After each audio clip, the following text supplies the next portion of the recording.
Copa do Mundo de Clubes. O que falar do final da fase de grupos, pelo menos o final da fase de grupos para os times brasileiros? Eu tava pensando realmente em fazer um vídeo sobre o assunto antes. Inclusive, se você não me conhece, até porque esse é o primeiro vídeo que eu faço, meu nome é JG, é, e eu tô aqui pra falar de futebol. É mais ou menos isso. Enfim, é, o, o que falar dessa Copa do Mundo de clubes, cara?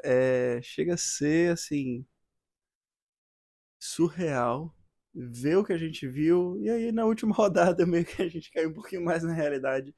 Só que, assim, eu acho que ela quebrou muitos paradigmas e muitos achismos do futebol atual, né? A gente tinha uma visão que mudou completamente depois dessa fase de grupos do torneio, assim, né? E o que falar do desempenho dos brasileiros? Hoje foi o jogo do Fluminense, o jogo do brasileiro que faltava jogar para completar os quatro, né? E os quatro estão classificados, inclusive parabéns às quatro equipes. Não torço para nenhuma das quatro, sou torcedor do Bahia, assumido e declarado e apaixonado, mas parabéns às quatro equipes, cara. E assim, eu acho que começar enaltecendo aqui o Botafogo, né? O Botafogo eu acho que todo mundo dava como eliminado. E eu tô até com a colinha aqui, né? Pô, velho, eu acho que o Botafogo foi quem mais animou.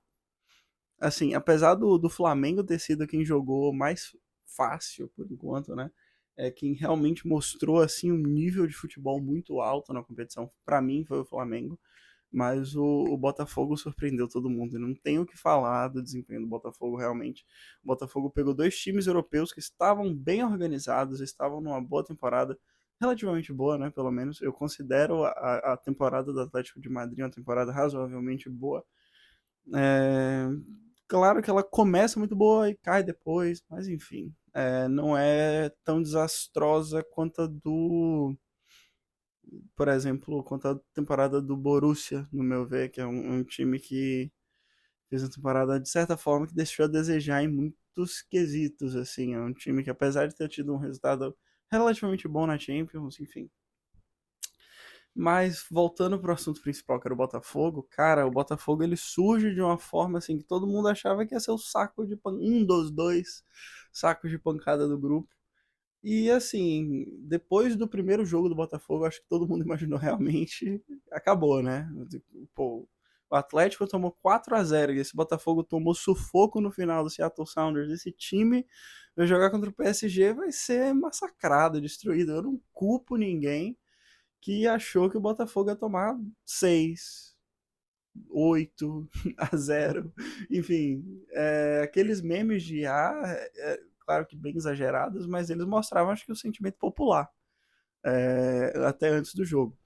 E assim, eu tinha colega botafoguense, tem um colega botafoguense de trabalho que estava preocupado no dia do jogo, assim, tipo, caraca, eu espero que não seja um vexame, sabe? Assim, não era nem eu espero que o Botafogo ganhe. Era meio que assim, eu espero que não perca de tanto, sabe? E eu acho que aquele 1-0 do PSG realmente, assim, até apaga, de certa forma, o 1-0 do Atlético de Madrid ali no fim. Apaga no sentido de que, assim, foi um jogo tão grande, o Botafogo se doou tanto dentro de campo que eu entendo que entrou mais cansado contra o Atlético e de certa forma mais relaxado porque já tinha noção que não precisava fazer tanto naquele jogo para garantir a classificação e foi meio que isso. No primeiro tempo eles tentam jogar meio que de igual para igual ali, o Atlético pressionando mais porque precisava do resultado e tal, mas foi uma pressão sem precisão, sabe? É, e aí, falando disso, eu acho que é isso. O Botafogo, ele garante talvez o resultado mais improvável da, da, da fase de grupos entre os brasileiros, assim. E o Flamengo, muito pelo contrário, eu acho que muita gente estava curiosa de como seria esse Flamengo e Chelsea. E aí, meio que quando a gente viu em campo o Flamengo começando o jogo um pouquinho nervoso, mas logo depois o time meio que tranquiliza, relaxa, começa a trocar passe fluidamente, assim, realmente impôs seu jogo. Parecia um jogo de Brasileirão, cara. Parecia que eu tava assistindo, sei lá, o Flamengo jogar contra o Red Bull Bragantino, sabe? O Flamengo jogando contra o Atlético Mineiro, algo assim. Algo com, sei lá, contra um time de meio de tabela de Brasileirão, um time que esteja brigando para não cair, algo desse tipo. Realmente, assim, o Chelsea, ele bateu muito, ele veio para campo nervoso de estar jogando com o Flamengo, da mesma forma que uma equipe no Brasileirão que está na parte de baixo da tabela joga nervosa no Maracanã, sabe? É, e que dizer, né? O Flamengo mostrou para que veio realmente, assim. Apesar de não ser a melhor temporada do Chelsea, mesmo eles tendo ganhado tendo ganho aquele título da Conference, é Conference, né? Tipo, é a terceira divisão das ligas internacionais europeias, das competições do continente europeu, continentais europeias internacionais.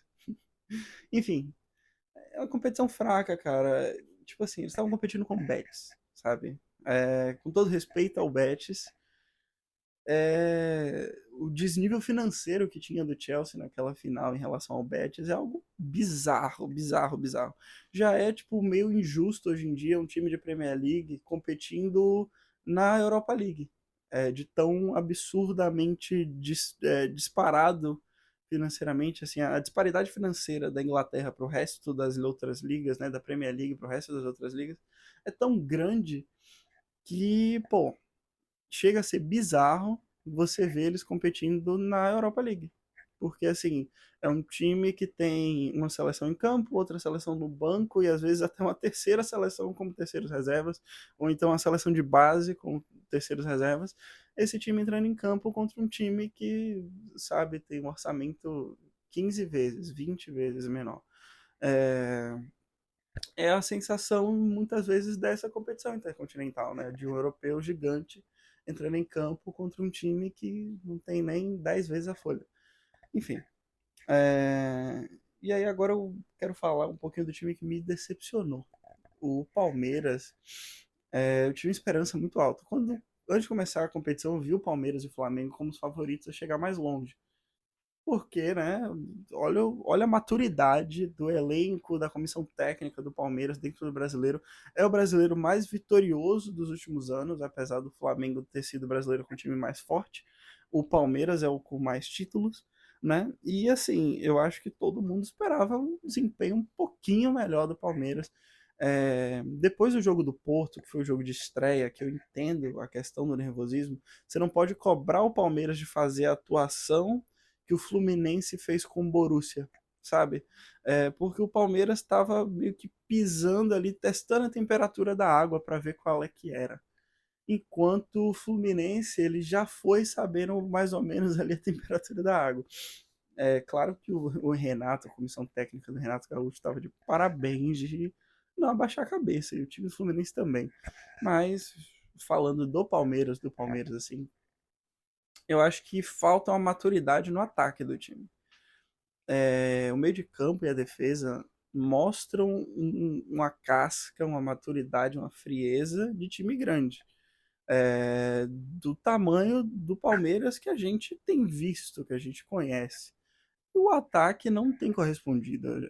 Eu esperava um pouquinho mais do Estevão, apesar da idade, né? Mas eu esperava talvez bem mais do Vitor Roque. Cara, assim, que decepção tá sendo o Vitor Roque por enquanto. Eu não tô querendo queimar o cara, dizer que não presta mais pra nada, porque ele acabou de chegar no clube e tal. Mas eu esperava mais pelo valor que veio, pelo jogador que era no Atlético Paranaense e tudo. Eu esperava um pouquinho mais. Um jogador que pega a bola, vai tentar fazer um lance individual, se enrola com a bola e assim, sabe? Parece que tá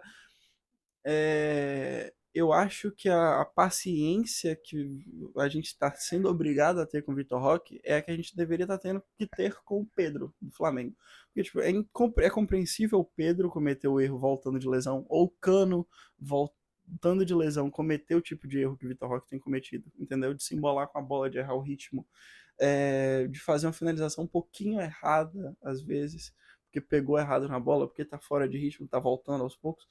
Mas o Vitor Roque não. Ele não tem essa desculpa, né, cara? E aí eu acho que tem sobrado muito pro Paulinho, meio voltando de lesão, tendo que resolver. E é uma coisa que eu não esperava desse Palmeiras, né? Eu acho que o Veiga não vive um bom momento, o Vitor Roque não tá num bom momento, tá precisando se encontrar, e isso tem pesado um pouquinho nas costas do time na hora de definir o jogo com mais maturidade, na hora de mostrar a dominância que existe em campo no resultado, no placar, né?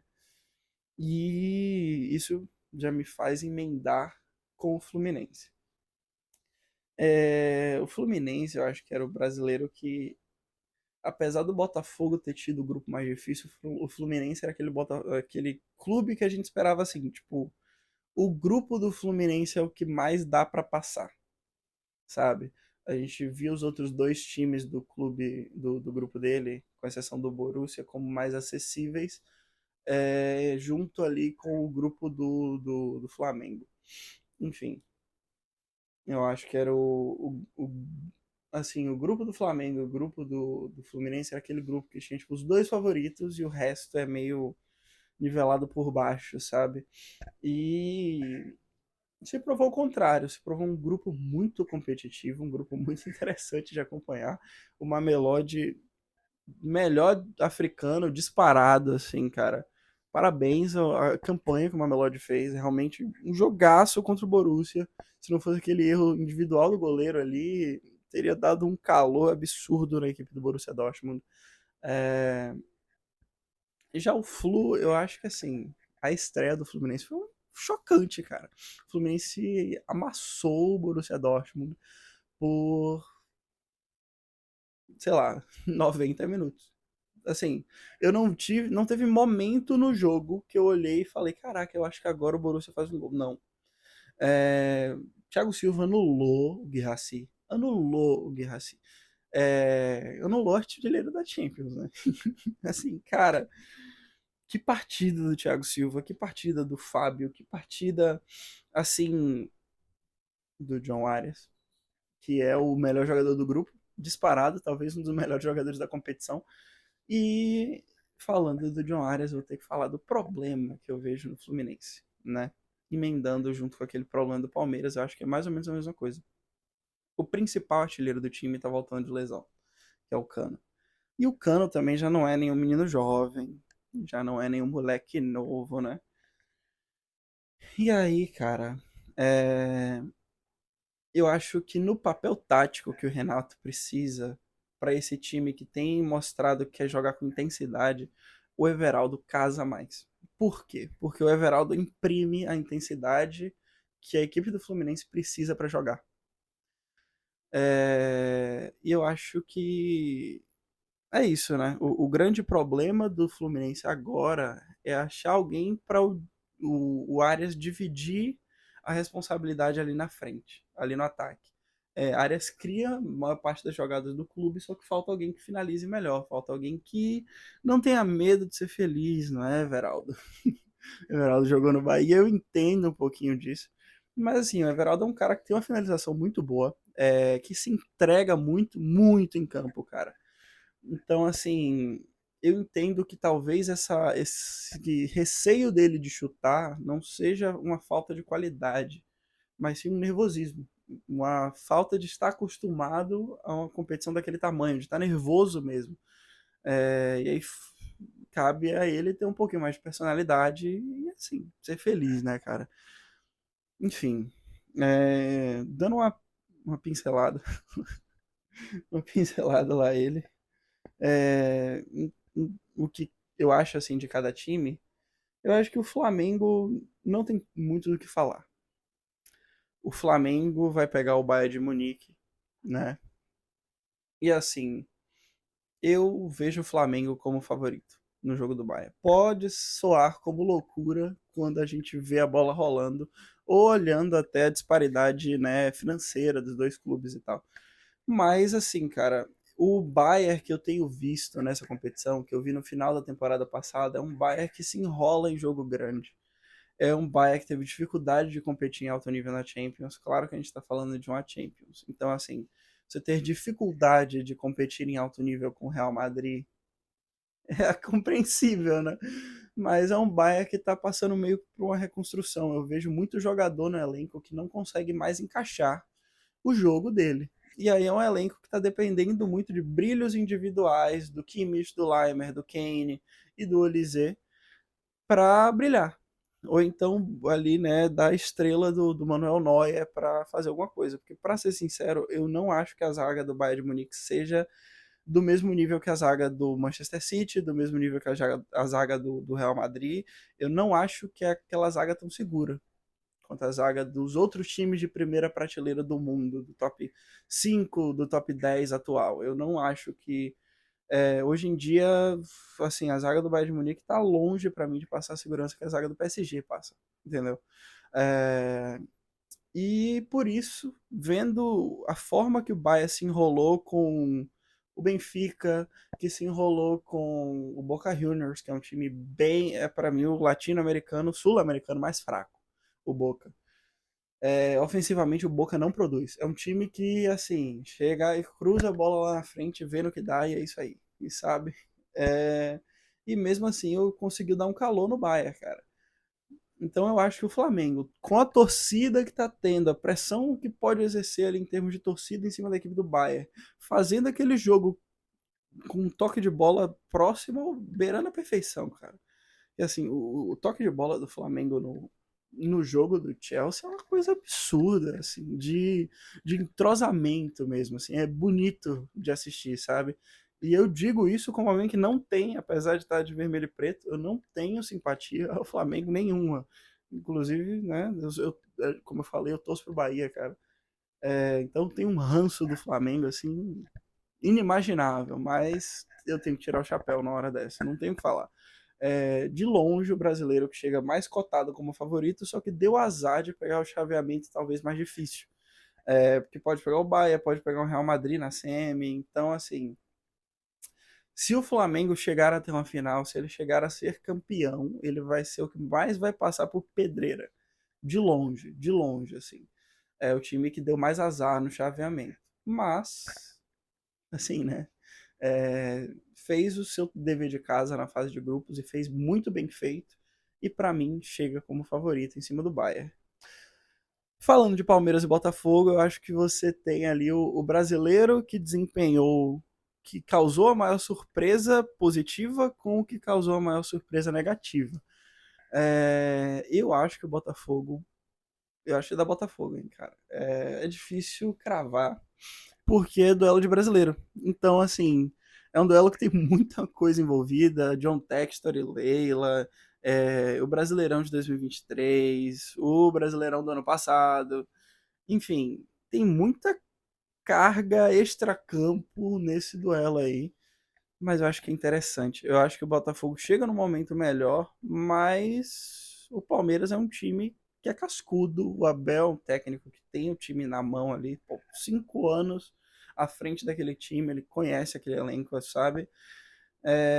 Então vai ser um jogo truncado, um jogo muito difícil. Eu acho que a produção ofensiva do Palmeiras é melhor, mas é mais imprecisa. Já a do Botafogo, o Botafogo mostrou um time que defensivamente é perfeito. Beira a perfeição defensivamente. O meio de campo também é muito forte, mas o meio de campo acho que dá empate ali, viu? Apesar do Marlon Freitas estar fazendo uma baita Copa do Mundo, eu acho que o Aníbal Moreno também talvez seja um dos melhores meias do futebol brasileiro nessa Copa.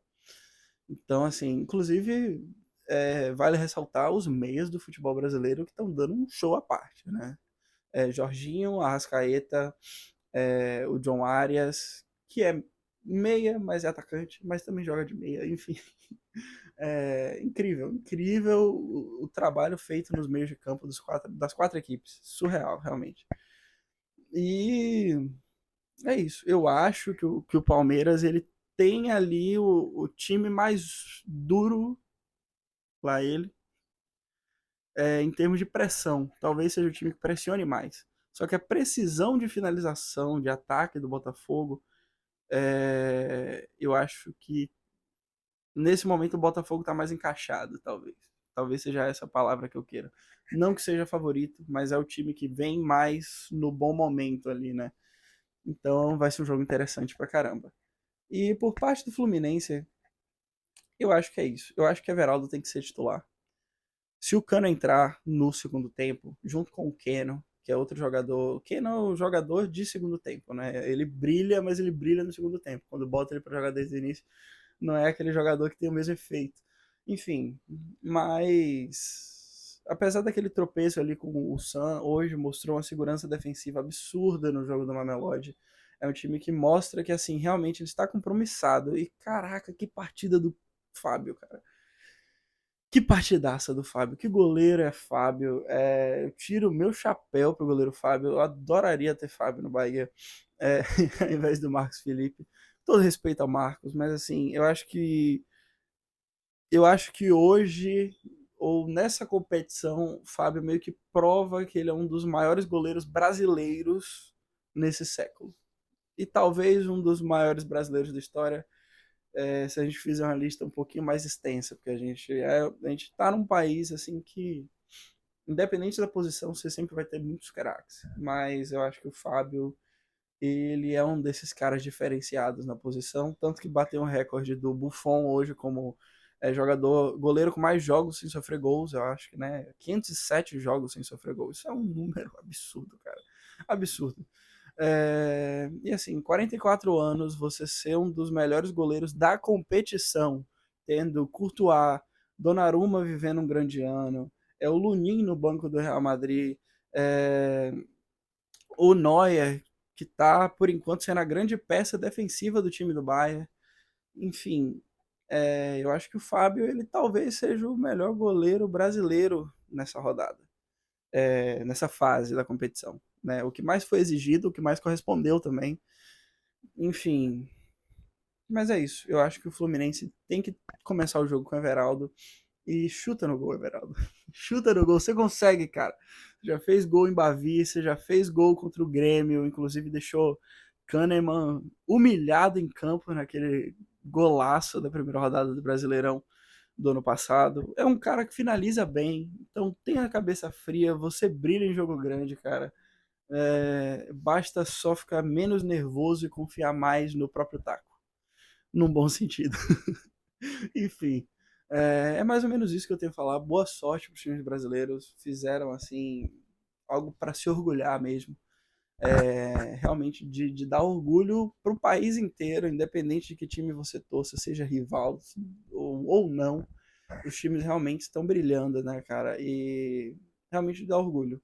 Eu vou fazer um vídeo terminando a fase de grupo num total para falar também dos times europeus com um pouquinho mais de profundidade ali. Mas espero que tenham gostado do vídeo. Se você ficou até agora, deixa um like, deixa um comentário. Primeiro vídeo do canal, fazer o que, né? É, e enfim, é isso aí. Valeu, tchau. Tenha um bom dia, uma boa semana.